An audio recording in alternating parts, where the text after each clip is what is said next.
Here's my audience tonight. Micah and Elliot. Micah and Karen, sorry. Okay, before I start my speech, I just want to show you the three icons I'd really like to focus on tonight to help us remember. My first icon I call compassion, heart and hands, connection, and my third icon is bridge, and you'll understand as we go through the speech. Thank you for listening. When an educator leads with compassion and connection, they are giving themselves a better opportunity to support academic achievement, foster student growth, emotional growth, and provide differentiated, personalized instruction more easily in their classroom. So, what does compassion and connection have to do with the learning environment? And do we really have the time to care that much? In 1980, Carl Rogers, an influential American psychologist and one of the founders of the humanistic psychology movement, wrote, "People are just as wonderful as sunsets, if I can let them be.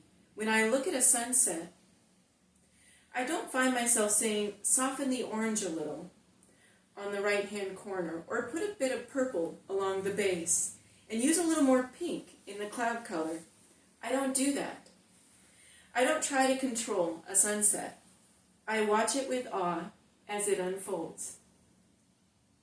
Human development is a tenuous and beautiful unfolding, and as educators, we can be one of two things. On one hand, we can provide structure for growth, or on the other, we can be a holding place for a sort of status quo for a child's life that does a little more than take up space in a story they've already heard before.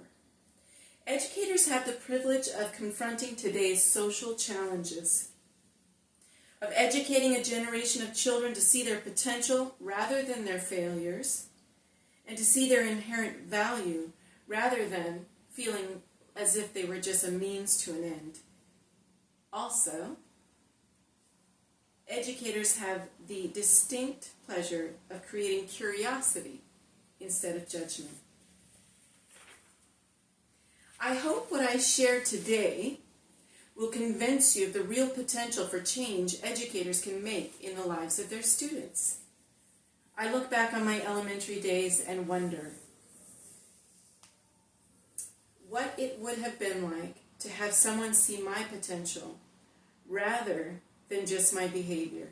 If a teacher had taken a minute to see the invisible in me, maybe my trajectory would have been less arduous.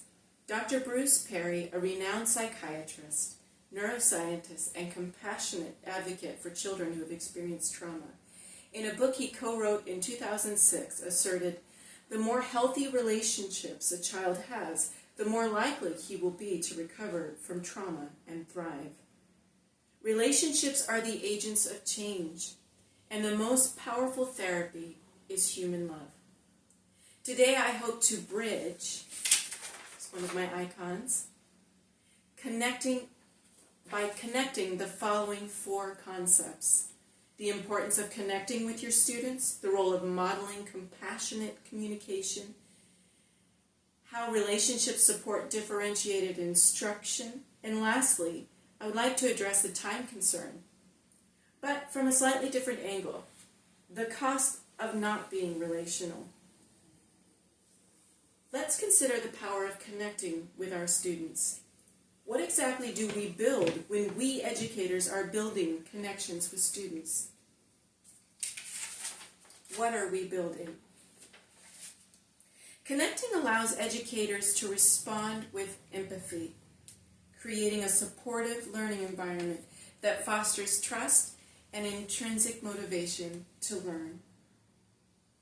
Modeling listening and responsive behavior is a powerful tool in the classroom. When teachers model listening and thoughtful responses, students learn to think critically and communicate effectively, rather than just memorizing facts. using relationships to inform differentiated instruction.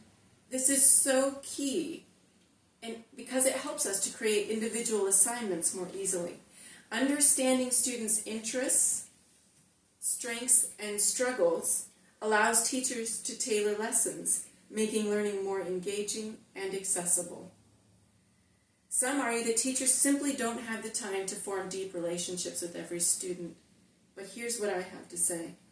While time is a real constraint, the time invested in building relationships pays off by reducing behavior issues, increasing engagement, and improving academic outcomes, ultimately saving time in the long run.